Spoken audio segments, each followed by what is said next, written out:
নমস্কার সকলকে, আমাদের রসনালয় চ্যানেলে সকলকে স্বাগত। আজকে আমাদের রেসিপি চিলি মাশরুম বানানোর জন্য দেখুন ওখানে ক্যাপসিকাম, পেঁয়াজ, মাশরুম আর একটু রসুন কেটে নিয়েছি কুচি করে। আর এখানে একটা ব্যাটার বানিয়ে নিয়েছি। আমরা ব্যাটারটা বানানোর জন্য দিয়েছি ময়দা, কর্নফ্লাওয়ার, একটু চিলি ফ্লেক্স দিয়েছি আর একটু ব্ল্যাক পেপার। এবার ব্যাটারটার মধ্যে কেটে রাখা মাশরুমগুলোকে ম্যারিনেট করে রেখে দেওয়া হবে ওই 20-25 মিনিট মতন। তারপর এখানে দেখুন ফ্রাইং প্যানে তেল দিয়ে দিয়েছি আর ওর মধ্যে দিলাম একটু বাটার। তো বাটার আর তেলটা ভালো করে মিশে গেলে ওর মধ্যে ওই ম্যারিনেট করে রাখা মাশরুমগুলোকে ভালো করে একটু ভেজে নেওয়া হবে।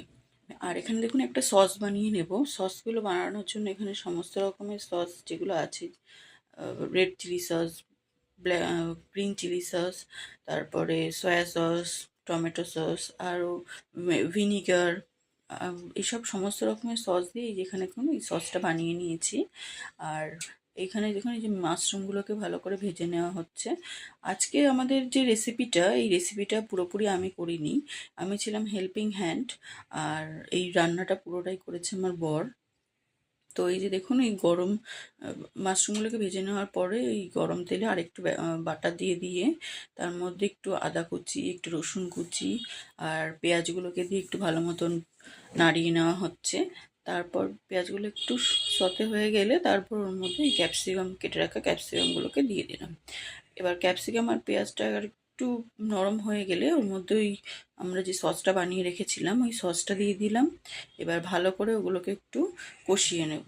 আর এখানে দেখুন এই যে আমার বর, আমি খুন্তিটা নাড়ছি আর আমার বর এই যে কাঁচা লঙ্কাগুলোকে একটু ভালো করে কেটে দিচ্ছে। এই চিলি ফ্লেক্স চিলি মাশরুম মানে এর মধ্যে তো চিলি থাকবেই, তো কাঁচা লঙ্কাগুলোকে দিয়ে দিচ্ছি। আর এই যে কাঁচা লঙ্কাগুলো কেটে দিচ্ছে দেখুন। এবার কাঁচা লঙ্কাগুলোকে ভালো করে কেটে দেওয়ার পর ভেজে রাখা যে মাশরুমগুলো ছিল সেই মাশরুমগুলোকে এই সসের মধ্যে ভালো করে দিয়ে নেড়ে চেড়ে নেব। আর এই যে ওপর থেকে একটু অরিগ্যানো ছড়িয়ে দেওয়া হচ্ছে, অরিগ্যানো। ব্যাস, এবার তৈরি হয়ে গেল আমাদের চিলি মাশরুম। তো আমাদের আজকের এই রেসিপিটা আপনাদের সকলে কেমন লাগলো অবশ্যই কমেন্টে জানাবেন। আর আপনারা বাড়িতে তৈরি করে নেবেন এই সুন্দর চিলি মাশরুম।